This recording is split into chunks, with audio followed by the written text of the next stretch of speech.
Sidang perdana pra-peradilan Peggy akan digelar 24 Juni nanti. Lalu seberapa kuat bukti yang disiapkan pengacara Peggy untuk membuktikan polisi minim bukti menetapkan tersangka Peggy Setiawan? Kami akan diskusikan bersama dengan para narasumber. Bergabung saat ini kuasa hukum Peggy Setiawan, Mukhtar Effendi, dan pakar hukum pidana Universitas Pelita Harapan, Jamin Ginting. Selamat sore Bapak-Bapak sekalian. Selamat sore. Terima kasih semuanya sudah hadir dalam diskusi kami kali ini. Pak Mukhtar, soal pra-peradilan ini kan sebetulnya atas dasar pertanyaan dari tim kuasa hukum soal penetapan tersangka terhadap Peggy Setiawan ini. Jadi bukti apa yang bakal dibawa ke pengadilan nanti untuk menggugurkan status tersangka itu? Baik, selamat sore semuanya.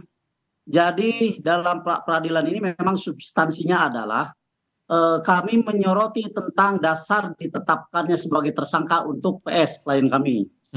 Karena kalau kita merujuk kepada peristiwa 2016, terutama di dalam fakta-fakta di persidangan, itu banyak sekali kejanggalan-kejanggalan yang kami temui setelah kami pelajari lebih mendalam. Nah, salah satu di antaranya adalah nama Peggy Setiawan pun Peggy alias Peron sebetulnya itu tidak satu orang pun para terpidana seumur hidup sekarang yang ada mendekam di rumah tahanan negara menyebutkan tentang keterlibatan Peggy alias Peron, apalagi Peggy Setiawan. Dan itu kemudian 2016 pun pihak polisi kan sudah mendatangi dan menggeledah rumahnya Peggy Setiawan di Kelurahan Kepompongan, Kecamatan Talun. Bahkan sempat berbicara dengan ibunya Peggy yang menyampaikan bahwa Peggy itu ada di Bandung. Bayangkan 8 tahun kemudian baru Peggy Setiawan ditangkap dan ditetapkan sebagai tersangka. Inilah yang membuat bagi kami bertanya-tanya dasarnya apa sebetulnya untuk menetapkan Peggy Setiawan atau PS sebagai tersangka. Jadi kembali pada pertanyaan saya, buktinya apa yang mau dibawa nanti di sidang, Pak? Nanti kita buka di persidangan saja, ya. Nanti kita buka di persidangan saja. Karena kami ingin tahu justru dari pihak kepolisian bukti apa yang mereka dapatkan atau mereka pegang untuk menetapkan klien kami sebagai tersangka. Itu. Oke. Jadi bukan kami yang harus membuktikan, mereka yang membuktikan kepada kita. Pihak kepolisian buktikan kepada kita apa dasarnya. Kan begitu, sehingga nanti kami akan siapkan sanggahan-sanggahan terhadap bukti tersebut. Kemarin juga polisi kan sudah sempat menyita juga akun media sosial milik Peggy begitu dan masuk dalam BAP tambahan. Apa yang Anda cermati terkait dengan penyitaan akun ini?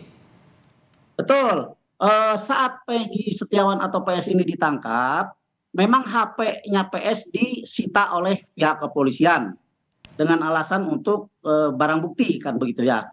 Kemudian kemarin dilakukan BAP tambahan yang pertanyaannya seputar pergaulan PS di dalam medsos. Nah, kebetulan di dalam medsos itu ditemukan akun Facebook yang atas nama Peggy Setiawan. Tetapi kalau saya lihat ya, dan kemudian berdasarkan pengakuan Peggy juga, bahwa teman-teman yang ada di Facebook itu sama sekali tidak ada kaitannya dengan kasus pembunuhan Eki Vina di Cirebon tahun 2016. Karena tidak ada satu orang pun yang namanya tersebut di dalam peristiwa tersebut. Demikian. Oke. Untuk kemudian bisa membuktikan bahwa Peggy ini tidak bersalah, jadi bagaimana kemudian bisa menegaskan posisi itu nanti di pra-peradilan dari kuasa hukum, Bang? Ya, untuk menegaskan bahwa Peggy Setiawan atau PS klien kami tidak bersalah, tentunya adalah kita harus melihat dulu alat bukti yang digunakan oleh pihak kepolisian untuk mempersangkakan klien kami. Nah, itulah nanti yang akan dijadikan dasar oleh kami untuk memberikan sanggahan-sanggahan merujuk kepada peristiwa yang terjadi di tahun 2016, fakta-fakta di persidangan, kemudian 8 tahun setelah persidangan. Satu lagi yang ingin saya sampaikan. Kalau kita ingat, tanggal 11 Mei 2024, pihak kepolisian telah mendatangi Saka Tatal untuk memperlihatkan 3 foto. Ya, 3 foto. Yang di dalamnya adalah berisi para DPO. Dan itu, Saka Tatal menyebutkan tidak ada yang kenal satupun. Nah, Boleh saya tambahin ya? Oke, singkat saja. Ya, begitu tanggal 21 PS ditangkap, Saka Tatal membuat pernyataan di media bahwa foto yang ditunjukkan oleh pihak kepolisian tidak ada satupun yang sama dengan PS klien kami. Mhm, mhm. Pertanyaannya, kalau memang polisi sudah mengantongi 3 foto, pertanyaannya nih, kenapa di tahun 2016 foto tersebut tidak dipampang sebagai gambar orang yang di DPO-kan? Oke, Malah justru gambar DPO-nya adalah gambar koboi yang oke. memakai topi koboi itu. Mhm. Demikian. Oke, Pak Jamin, soal proses pra-peradilan ini kita perlu paham dulu dasarnya. Jadi hal apa yang sebetulnya jadi poin penting dalam proses pra-peradilan itu? Ya, jadi inti dari proses pra-peradilan itu adalah orang-orang yang mengajukan itu merasa bahwa penetapan tersangkanya ini tidak sah. Itu dasarnya adalah putusan MK 21. Hmm. Jadi kenapa penyidik menetapkan tersangka tanpa 2 alat bukti yang sah sebagaimana diatur dalam pasal 184? Ada bukti saksi kah? Ada keterangan ahli kah? Ada surat kah? Nah, para penggugat ini menyatakan penyidik tidak memiliki alat bukti yang cukup untuk menetapkan orang ini menjadi tersangka. Dan nanti harus dibuktikan di pengadilan. Apa bukti-bukti yang menetapkan tersangka terhadap Peggy ini? Nah, nanti kalau memang bukti yang sudah dipaparkan di pengadilan menunjukkan kalau kualitas alat bukti, ya minimum 2 alat bukti. Nah, tetapi walaupun secara jumlah cukup 2 alat bukti, tetapi bukti itu tidak sambung ya, tidak saling mendukung, tetapi berdiri sendiri di antara satu sama lain, maka itu tidak mempunyai kekuatan sebenarnya untuk menetapkan tersangka. Contoh, tadi dikatakan Peggy ini hanya dibuktikan dengan Facebook dan KTP. KTP dan Facebook itu tidak menunjukkan apa-apa. Yang menunjukkan perbuatan itu ada saksi yang melihat, mendengar, dan mengalami kalau Peggy ada di TKP.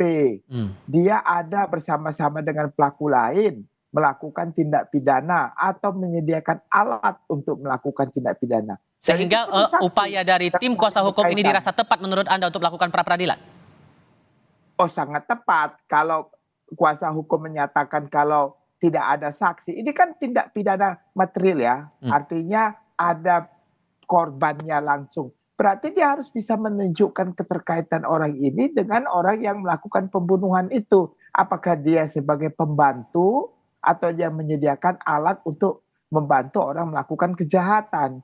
Alatnya apa? Apakah pisau, apakah motor, ataukah dia pelakunya? Kalau dia pelakunya, siapa yang melihat dia melakukan perbuatan itu? Nah, ini kan pembunuhan. Jadi harus ditunjukkan bukti-bukti yang relevan. Jangan cuma Facebook sama KTP kalau benar, kalau coba itu buktinya ya. Saya kira itu yang kurang tepat menurut saya. Kalau Anda membaca proses hukum yang berlangsung sekarang ini untuk bukti-bukti yang dipakai polisi sehingga menjatuhkan status tersangka terhadap Peggy Setiawan ini sudah kuat atau belum menurut Anda? Nah, jadi kalau berdasarkan putusan pengadilan yang sudah ingkrah yang disebutkan ada nama Peggy di situ, maka orang itu akan dihadirkan juga untuk menerangkan apa benar Peggy yang dia maksud itu adalah Peggy yang sekarang yang dijadikan tersangka. Bagaimana peran orang tersebut bersama-sama dengan pelaku tindak pidana lain. Kalau pelaku tindak pidana lain sama sekali tidak pernah melihat dan mengetahui, oh ini Peggy-nya salah Pak, bukan Peggy yang ini, mungkin Peggy yang lain. Nah, tentu ini kan tidak menjadi alat bukti yang kuat untuk menetapkan jadi tersangka. Tetapi kalau sampai sekarang polisi tetap menjadi tersangka bahkan menahan, saya nggak tahu apa pra-peradilan ada sah nggak penahanannya. Nah, kalau sampai itu ditahan, berarti kan sudah ada alat buktinya yang menurut ya dalam tanda petik polisi mereka cukup kuat untuk menyatakan kalau ini adalah orang yang bersama-sama melakukan kejahatan. Dari pihak Polda Jawa Barat juga nih sudah menyiapkan tim hukum juga nih. Dari tim kuasa hukum Peggy, apakah kemudian sudah cukup yakin dengan pembuktian-pembuktian yang nanti bakal dikeluarkan akan bisa menggugurkan status dari tersangka yang sedang dialamatkan kepada Peggy Setiawan ini, Pak Mukhtar? Terus terang kami sangat yakin. Kami sangat yakin dengan apa yang kami persiapkan untuk menghadapi persidangan peradilan nanti di tanggal 24 yang itu adalah merupakan sidang perdana. Demikian. Oke. Proses sidang akan berlangsung pada 24 Juni tahun 2024. Pak Mukhtar, terima kasih banyak. Pak Jamin Ginting juga terima kasih sudah hadir dalam Terima diskusi kasih. kami kali ini. Selamat sore semuanya. Sama-sama, terima kasih.